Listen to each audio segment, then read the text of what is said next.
Hello and welcome to another edition of For the Record. I'm Sean Murphy. My guest today is Kathy Connolly. She is a landscape designer. She's a garden writer and speaker. She's out of Old Saybrook. She has a website, speakingoflandscapes.com.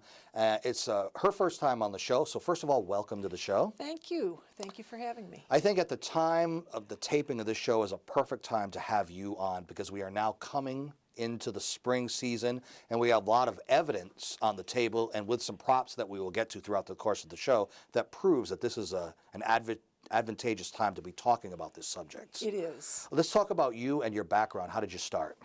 Well, I've been involved in one way or another with horticulture and agriculture for about 30 years.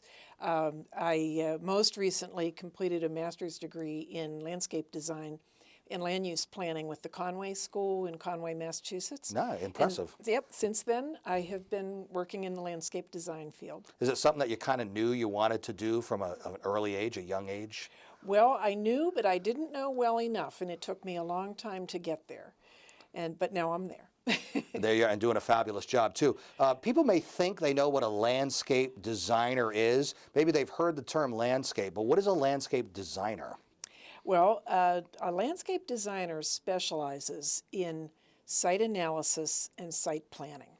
And site analysis would be everything from observing what a particular site is like, and then what the stakeholders for that site would like to see it become, how they would like to see it function. So they have a vision, and then you go in as a professional and sort of see if that vision can become a reality, or maybe you have to let them know that you might have some different ideas. That's a really good way of putting it, to see if their vision can become a reality. That's one thing. And sometimes there are visions that they could have that they don't know they could have. Sometimes people want to do things and they think, oh, that could never work here, but it could. And so sometimes we can open up the door, sometimes we have to close doors, but the key thing is that it's an intense conversation about their goals for that site. Are we talking residential and also commercial? Absolutely, and also a variety of municipal and state sites. I mean, really, every site that has some kind of a human interaction, either de facto or intentionally, has a design. And so I work with a wide variety of organizations as well as individuals. Now, everybody has a vision, an idea, and grandiose thoughts, but then they also have to realize that there has to be a budget too, I would imagine, right? Oh, yeah. There's always a budget. Yep. So as we are taping the show now, this time of year, kind of getting out of winter, getting ready to get into spring, really, and there's certainly evidence outside right now. Someone might be thinking is, what should I be doing right about now? And I'm sure there's some things there are a lot of mistakes that people are making right about now this time of year. Well, there's some opportunities for mistakes, yeah, but we don't have to make those mistakes. We don't have to acknowledge them? Is that what you're saying? Well, no, we should acknowledge them. All right. No, it is a really opportune time because it's very tempting when the days get longer and the sun is shining and it's a little warmer. And it's a little warmer. This year it's a lot warmer. Yeah. It's tempting to say, are we ready yet? But in fact, caution is usually the better thing for the month of March. So there are some things that are great March activities and then other things that aren't recommended. So would you like me to run down a few of those? Sure, absolutely, and go in any order you want. Okay. Whatever's the most important first. Okay.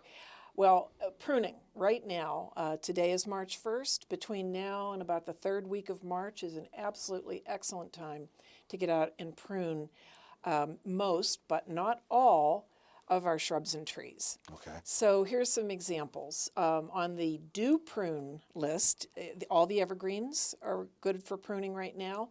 The non-flowering trees and shrubs like the maples and the oaks, and the summer flowering shrubs such as viburnum and summersweet are very good plants to be pruning right now. On the do not prune list right now, though, are a couple of things that if we prune them at this time, will take off this year's flowers. Is that right? Yes. So the list of do not prune right now would include azaleas, rhododendron, mountain laurels, magnolia, forsythia, chokeberry, which some people call aronia, and also lilac.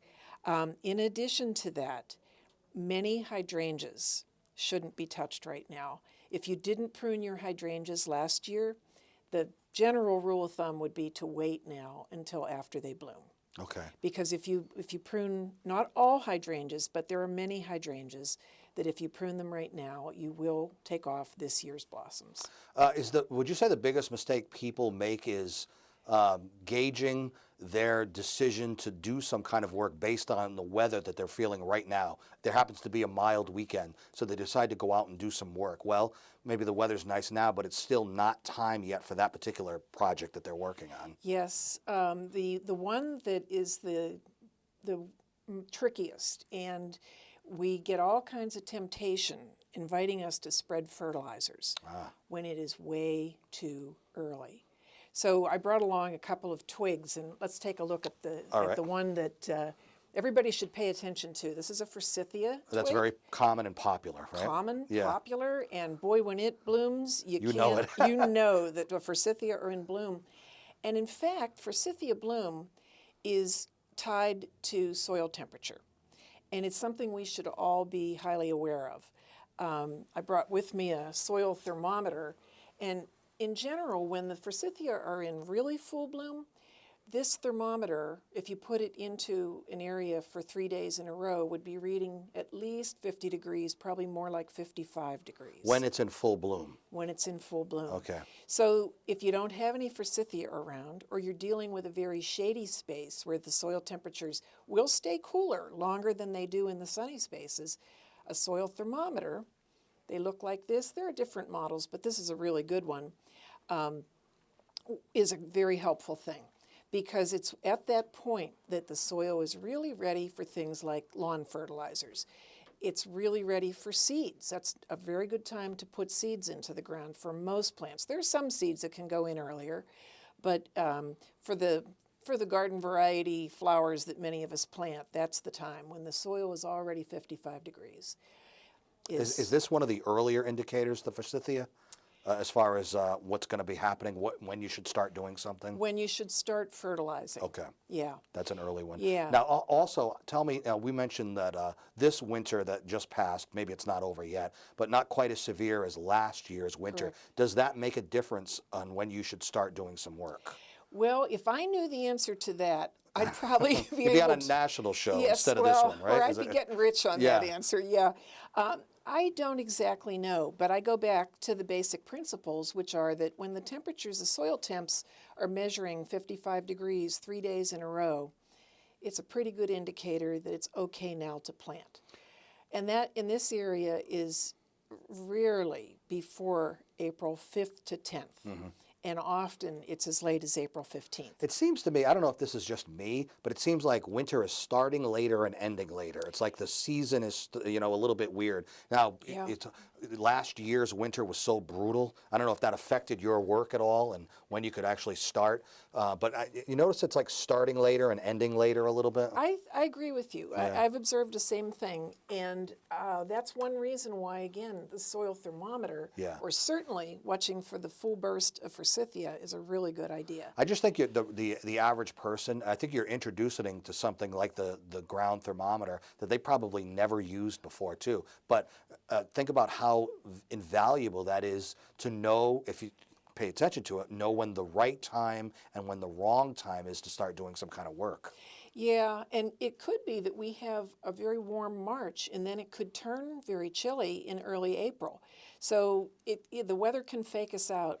We've all had that happen. Does April showers bring May flowers? Is that still applicable these days? You I know you're not a meteorologist, but you almost have to be, especially in your line of work. Yeah. I watch very carefully for the signals that the plants are sending me. I'll tell you a couple that are going on right now. Okay. We can Yeah. look at some I more can twigs. see. Yeah. Yeah, so we're going to put aside our forsythia. Okay. Everybody's gotten the idea that when they're in full burst, the soil's warm enough for fertilizers. And this one is a willow. Now, you can't get the full impact here today, but maybe you're driving down the highway and you see a tree this week, first week of March, that's so yellow you can hardly believe it. It's a willow, almost certainly a willow. The willows right now are beginning to wake up. Plants have a circulatory system just like people do, and they're beginning to pull up carbohydrates and nutrients from the roots, and that's making the branches come alive. In the case of the willow, it comes alive with this yellow. You may have noticed in certain parks or along highways these very, very red branches. Same deal. These are red osier dogwood, and they are coming alive with these brilliant red stalks. They won't be in leaf or in flower for a good long while yet, but the stalks are sure great to look at as you're driving down the road. When you see these colors, you start thinking fall, because, I mean, that's fall is about the colors, but things are happening in the spring when you see these too. That's right. Yeah. And you wouldn't see these colors on a fall branch of the same plant. Because the opposite is happening then. Well, there's an opposite process. That's Yeah. correct. There is an opposite How process. about this? in We've the got some fall. berries here, so something is Yeah. actually growing. It's not just the branch. Well, actually, these berries budded up last fall, and they lasted all the way through the winter. Even bitter cold. Bitter cold, snow, wind, freeze, thaw. Wow. These are called winter berries. They're hardy, that's for sure. They yeah. are very hardy, and they're a member of the holly family. One of the interesting things about winter berries is that the birds don't eat them through the winter. Now, you might say to yourself, well, I know. That's when they birds, need them. they need food, Yeah. especially when there's snow cover. Why do these last through the winter? Well, the reason that I've heard from wildlife people is that the berries are far too acidic for the birds, and they're very hard. And it's only around April 1st, sometime in the early April time frame, they get soft and sweeter.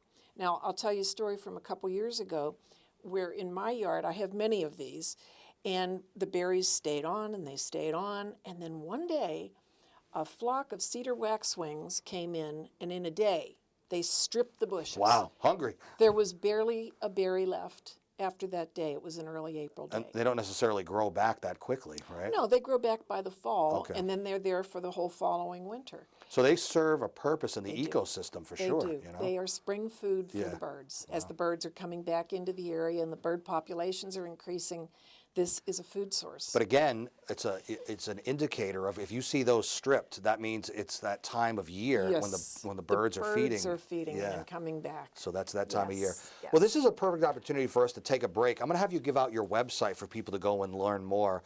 What's on the website, by the way, for people to see?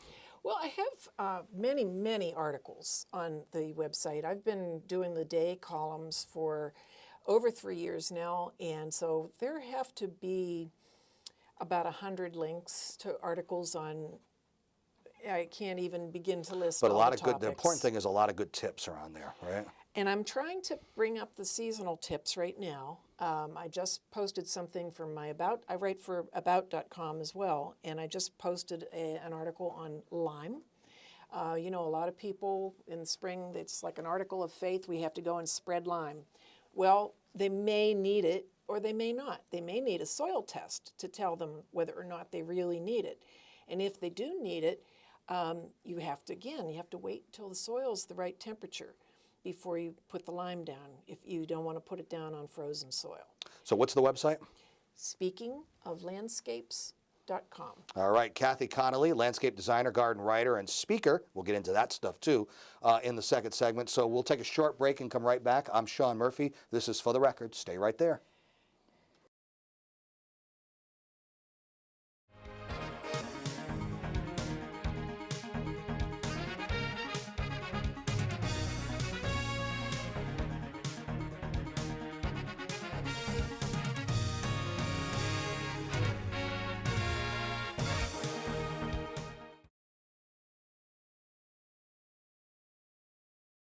Welcome back to For the Record. I'm Sean Murphy. My guest today is Kathy Connolly, landscape designer, writer, speaker. Perfect time to have her here. Someone from my staff asked the question they asked about soil tests. Why should we want a soil test, and also where can you get one?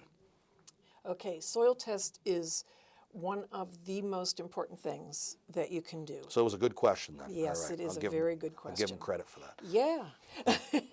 Okay, so you want a soil test, first of all, to understand what it is. It's your growing medium.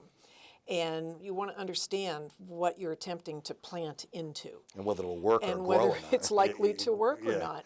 And you can use the soil test in two big primary ways. One is to say, well, this is my soil, so I'll go and find what will live in it. Or you can also say, this is my soil, it won't grow what I want to grow, so I'm going to amend it in some way. And one of the most common amendments, of course, is fertilizers and lime, especially when we come to lawns. Both of those products are costly, and it takes time to put them down, and it takes a fair amount of skill to use them correctly. So I would never advise someone to go out and buy fertilizers or lime without understanding how much of those products they actually need and when they should be put down. Now, we're at a time of year where advertisers are out there, they're especially the four-step programs, right? Buy it now, buy it now. Yeah. What they don't tell you so much is that you don't want to apply it right now. Okay. Yeah. So let's talk about what happens and why you don't want to apply them quite yet. I talked a little bit ago about soil temperatures and how before you put down fertilizers, you want to have 3 days at 55 degrees using a soil thermometer, or you want to see forsythia in really full bloom. Then you know you're good to go. Then you know you're good to go. But before that, let's look at what happens. First of all, right now, we still have big potential for frozen soil. Right. We're not there yet. No. Right. We're certainly not there yet. And as I speak today on March 1st. Right. By the time this airs, maybe, it'll warm up a little bit. It may, but it could go backwards. Right. And so what do you have? If you have rain or snow come down on a lawn that is frozen, it's like having a sheet of glass or a sheet of plastic over your lawn. So let's say that you got excited one day and you've already spread the lime or you've spread the fertilizer or both because you read the advertisements and it sounded like a good idea. You had a few hours, went out and got the job done. And then the rain comes along. It runs right off. And where does it run to? Sewers. Sewers. Where do our sewers all go to? To the rivers and ocean. Thank you. And this is a problem. It's no surprise, I think, to anybody that we have nitrate problems in our rivers, ponds, lakes, streams, and the Sound. And these are things that are reported on all the time. A lot of it does come from our own properties, from municipal properties, from state properties, where something is on the soil at a time when rain can wash it away. Now, it may freeze up, it may be snow, but then as soon as the snow melts, it's in there and it goes away. Now, there are two things working against you when temperatures are cold. First, there's the frozen surface. And I think most of us can understand how something could wash off a frozen surface. That's easy. But what about a surface that's not frozen, but still not warm enough, still not at that 55 degrees? Well, what happens is that the plants are not yet awake enough to take up the nutrients. So once again, the fertilizers that we put down at that point are just laying there. Now, if you're on a slope, or if you have a very rocky site, and there's a big rain or there's a snow and then a big melt, same thing happens. Right, just washes away. And so if you spent $100 on your fertilizers, you just sent $100 down the storm drain and out into the rivers and the Sound. So this is very important from an environmental point of view. It's important personally so that you don't waste your money and your time. And it's also important in terms of the success of what you're trying to grow. Right. Because the plants themselves weren't ready to use the nutrients. So the rule of thumb would be that lime can go down when soil is unfrozen. Lime is okay between about March, in this area, about March 15th onward. You can apply it anytime soil isn't frozen. But fertilizer, you definitely want to wait until after you get those 55-degree soil temperatures or full forsythia bloom. Because will that do the same thing? Will it eventually just kind of wash away? Unless the plants are awake enough Right. and alive enough To utilize it. It will just lay there, and then through a variety of processes, it becomes a waste, basically.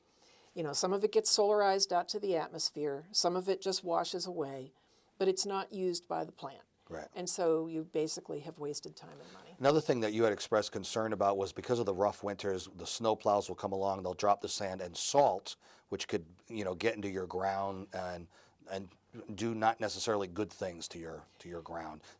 Getting back to the soil test Right. issue, yeah. Right. Now, where are some places people can go to get a soil test? Yeah. By the way. So there are three that I tell people about in Connecticut. I'll start with the one that's free.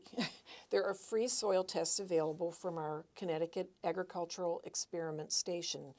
They're in Windsor and in New Haven. And you can call them at 203-974-8521. You can also go to their website at ct.gov, CAES. They're very easy to find on the internet. When you get to their site, they have a little search bar. Just type in soil test, and they'll tell you how you can get your free soil test. Now, you aside from coming on TV, you also do a lot of public speaking on these subjects. I think one coming up is Westerly. Yes. Okay. So tell me about these speaking sessions, and you talk about basically the same stuff that we're chatting about today. Well, the one in Westerly is going to be on native plants and buffer gardens for clean water. Okay. So I've been doing a lot of work with buffer gardens in the last year and a half, and these are basically gardens that protect water bodies by means of plantings. And it's really quite amazing how putting in a garden alongside a water body can make a huge difference in the amount of runoff that goes into that water body. This has everything to do with the health of those lakes and rivers. You as a professional, are you concerned about environmental issues, especially related to your work, that things that are going on in our area and our community in this region right now? Yes to all of the above. Yeah, I mean, it's a huge part of what motivates me to do this work. What's your biggest concern right now? In this area in particular, I think clean water is a very big deal. We have ample water, but keeping the water clean is another matter. You know, if we were in the Southwest, we'd talk about the pure lack of water. Yeah, because of the Here, heat. And I mean, we are blessed with ample water, but keeping that water really clean and potable and safe for all the wildlife that lives in it or lives on it is another issue. You must be appalled at what is going on in Flint, Michigan, and that whole situation right now. Scary stuff. Unbelievable. And just the to allow it to get to that point. Yeah. And then just the blaming, other people, nobody really taking responsibility, because how about you just fix it, try to fix it, instead of. Yeah. But in a way, I'm glad you raised the responsibility issue. In a way, I mean, that's a horrible case. Yeah. And yes, there were people who were paid to be responsible who were apparently irresponsible. But we can be responsible too. A lot of this comes down to us taking responsibility for our individual properties. Right. And that's what I try to help people do with my talks and by giving them lists of books, websites, and other resources, because I think most people really want to do the right thing, but it's a somewhat complicated topic, at least some parts of it are complicated, and so we don't all have equal information. And that's maybe the gap that needs to be filled. Speaking of resources, one of the heaviest books I've ever experienced in my life here, but it's probably the best, right? It's a wonderful book. And I know that for a fact that we have a copy of it in the old Saybrook Library. Michael Durr's Encyclopedia of Trees and Shrubs. Durr is, without question, one of the great living authors on the subject of trees and shrubs. And he is a professor at University of Georgia, Athens, Georgia. He has written this, and he has several other what I would call concrete block size books on related topics. But this is a wonderful book for seeing illustrations, helping you identify what you have on your property. Some of his companion books get very, very technical and explain at a very deep level how to take care of that tree, what its life cycle is all about. So I highly recommend this book. I wouldn't be without it myself. And then we talked about pruning already on the show, right? And this is another good resource for that. Pruning Made Easy. Yep, Pruning Made Easy by Lewis Hill. Hill has actually written probably 10 books on do-it-yourself pruning. And so I highly recommend Hill as an author. He wrote this one in 1997. He's since had a couple more come out on pruning. And when I did a search on our libraries around the region, a great many of our libraries have various Lewis Hill books. So I highly recommend Lewis Hill pruning books. Another one I don't have a copy of with me today, but there's a woman who has taken a humorous approach to pruning called Plant Amnesty. She believes that we torture a lot of our plants, and so she has a website called plantamnesty.org, and her name is Cass Turnbull. All right. So I recommend her. And let's not forget the website, speakingoflandscapes.com. That is Kathy Connolly's website. She's a landscape designer, garden writer, speaker, and we learned a lot today and at a very important time to have you on the show. So thank you for being on today. We appreciate it. Thank you so much.